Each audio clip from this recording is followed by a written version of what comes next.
उपाध्यक्ष जिला पंचायत पौड़ी गढ़वा, मैं उनको बहुत बहुत आभार व्यक्त करता हूँ और अभिनंदन भी करता हूँ। एक बार पहले भी होगा माध्यम से मैंने गासर में अपनी प्रस्तुति दी है, जो बहुत भव्य कार्यक्रम रहते एक बार जोरदार था हमारे मुख्य अतिथि पूर्व डायरेक्टर आदरणीय हमारे नरेंद्र नेगी जी, उनको भी बहुत बहुत आभार व्यक्त करता हूँ।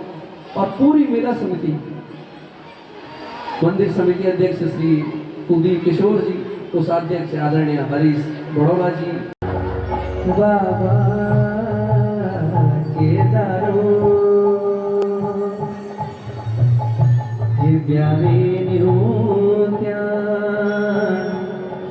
ब्यावे न्यूत्या बैमा जाद पादे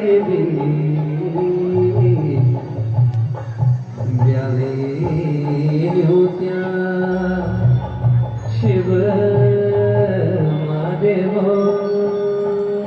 बोले किशोर महादेव की, धारी महादेव की।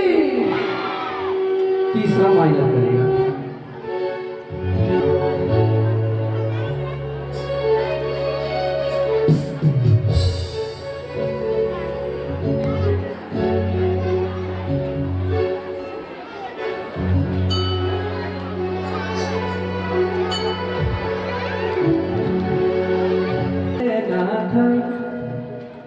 तेरू डमरू बाजे डम डम, तेरू कैलाश, तेरू डमरू बाजे डम डम। कि बल रोला काटी बोला, बल रोला काटी बोला।